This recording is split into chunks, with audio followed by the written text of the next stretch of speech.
जानवर से बदतर जीवन जीने के लिए मजबूर किया जाता था। वो ऐसे मनुवादी व्यवस्था, वो ऐसा मनु का संविधान जहां मेरे लोगों के ऊपर बदन में कपड़े नहीं होते, जहां मेरी माता बहनों की डोलियां उनके उज्जवल के लोगों के घरों में रखी जाती थी, जहां मेरे समाज की बहन बेटियों की इज्जत जानवरों से भी बदतर थी, जहां मेरे समाज की जानवरों से बदतर इज्जत जीने के लिए मजबूर था मेरा समाज। ऐसे समय में बाबा साहेब अम्बेडकर जो एक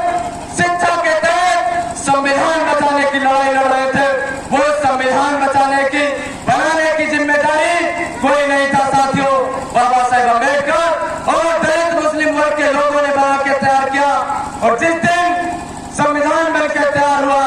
मेरे लोगों को इज्जत, सम्मान और समानता से जीने को मिला। बाबा साहेब ने वो सारे अधिकार दिए बहुजन समाज को, 85% को, और आज वो संविधान में खतरे में है साथियों। मैं भीम आर्मी भारत एकता मिशन छोटा सा कार्यकर्ता आज समाज की पीड़ा सहन करके इस समाज में आया हूं और मैं ऐसी चीजें आपको बताने वाला हूं, आप लोग भी विचार करिएगा। आज सत्ता में बैठे लोगों से और ऐसे मनोवादी लोगों से लड़ने के लिए भारत में आज कौन सा घटका है, आप लोग विचार करिएगा। ये व्यवस्था जब ऐसा समाज था कि संविधान से पहले बहुजन समाज के लोगों को जानवरों से बदतर जीवन जीने के लिए मजबूर किया जाता था। लोगों ने हमारे महापुरुषों की हत्या करा दी, लोगों ने इस समाज के लोग हमारे लोगों को इन रोडों में चप्पल जूते पहन के चलने नहीं देते। इस समाज के लोग हमारे लोगों को धर्म ग्रंथ से दूर रखते थे, मंदिरों से दूर रखते थे। इस समाज के देश के लोग हमारे बहुजन समाज को इन तालाबों में पानी पीने नहीं देते थे। सन 1927 की बात बता, वोट देने का अधिकार नहीं था, सम्मान से कुर्सियों में बैठने का अधिकार नहीं था, मंच में खड़े होने के बोलने वाले की जेब कटा दी जाती थी, सुनने वाले की कानों में शीशा पिघला के डाल दिया जाता था। जब हमारे महापुरुषों ने दशा देखी, कानून बनाने को आया कि ऐसा संविधान हो जो सबको समानता का अधिकार दे, सबको सम्मान जीवन जीने का हक अधिकार दे, संविधान बनाने की बारी आए, इस देश के लोगों ने बाबा साहेब को हरा दिया था साथियों। तब मेरे मुस्लिम समाज के लोगों ने बंगाल से अपनी सीट खाली करा के बाबा साहेब को संसद में भेजा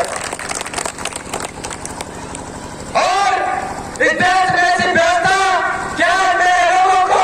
दलित मुस्लिम धर्म जात मजहब गांव के नाम पे मार दिया जाता, बीच चौराहों में जिंदा जला दिया जाता, जेलों में डाल दिया जाता है। वो व्यवस्था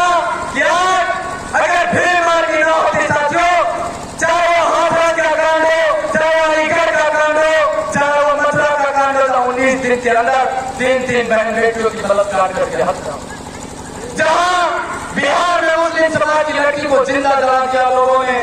जहां पहलू खान और जुनैद की हत्या गांव के नाम पे कर दी गई, चाहे वो ऊना का कांड हो, चाहे मध्य प्रदेश का कांड हो, चाहे राजस्थान में जहां घोड़ी में चढ़ने पे मुंह से रखाने पे लोगों को गोलियां मार दी। साथियों, चाहे वो बाबा बंकी की घटना हो, बलात्कार करके हत्या कर देना, चाहे वो फतेहपुर की घटना हो,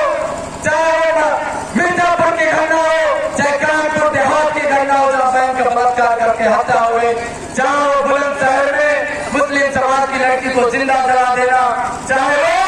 आज उन्नाव की घटना हो, उन्नाव में इसके पहले भी आप लोगों ने देखा होगा, वो मनवादी भाजपा में बैठे लोग बहन को बलात्कार करके जिंदा जलाने का काम किया। साथियों, मैं एक बात आपसे पूछना चाहता हूं,